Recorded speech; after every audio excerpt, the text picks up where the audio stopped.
Well, here I am again, sorting my blue bin.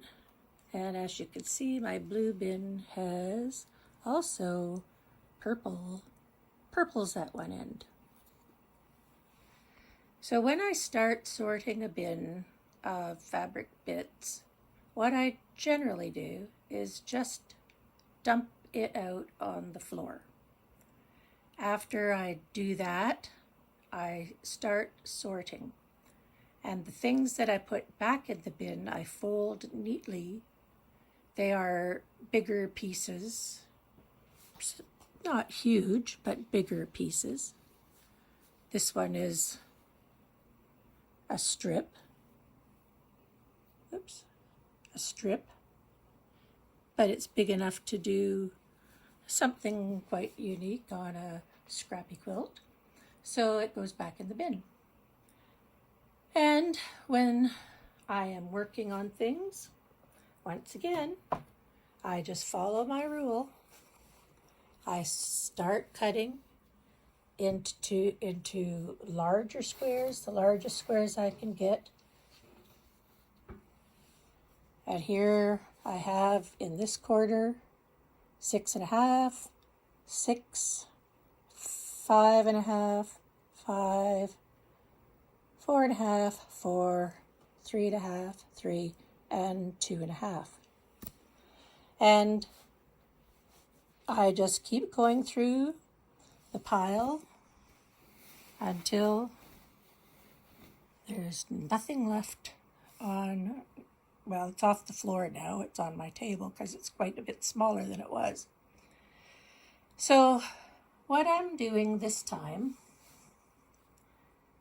is I'm picking out in my bit here, I seem to have a lot of strips.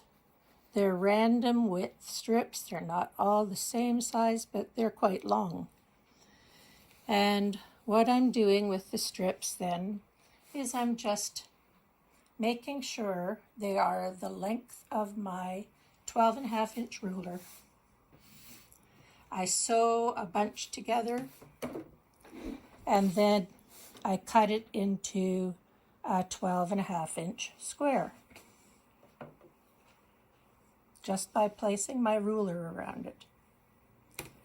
12.5-inch square. And once I do that, I take my long ruler and place it diagonally from corner to corner and make a cut. And then I just, without moving the fabric, I place the ruler in the opposite direction and make a cut.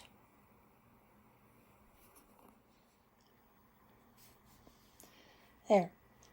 Once I have the cuts made, I take the one from this side away. I take this one and put it in its place. And then I take the one from the other side and I've just swapped them around.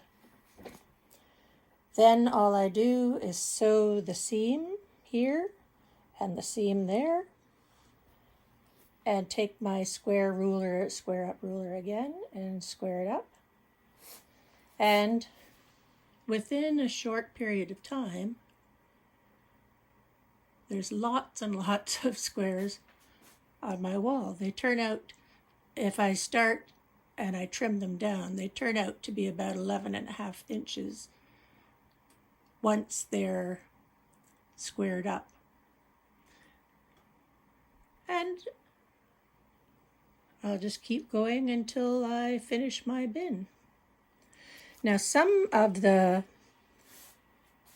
things that I find in my pile are too short for this 12.5 inches. And so what I've been doing with those is anything that's about 10 inches, I cut it down to a 2-inch strip.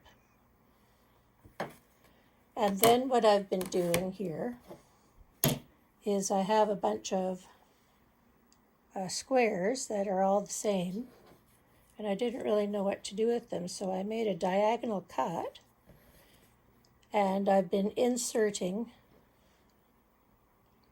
one of these small pieces into each of the squares. I think it'll make an interesting quilt. I don't know what I'm going to do with them yet, but once I get them made, I'll figure out what to do with them. But they'll be easier to use and give more interest than just a plain white square. Anyway, that's what I've been working on. I always find sewing strips of random width fabrics together is a great way to use up a pile of strips. And you can do all sorts of quilt patterns with them, because you can cut it up. Just use it as fabric and cut it up into squares, smaller squares or triangles, and add solid colors to them or add small patterns to them.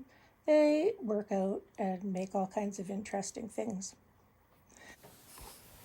Here I've used a variety of different random size strips, cut them into elongated triangles, and added a solid color fabric on both sides. Created a long line and joined them all together. And on the other side, I used the butterfly fabric to do the same thing. Made great use of the strips. Here I've made flying geese using random colored strips and solid color fabric for the background, and it turned out great. So try using some random scrappy strips. It's fun. Thank you.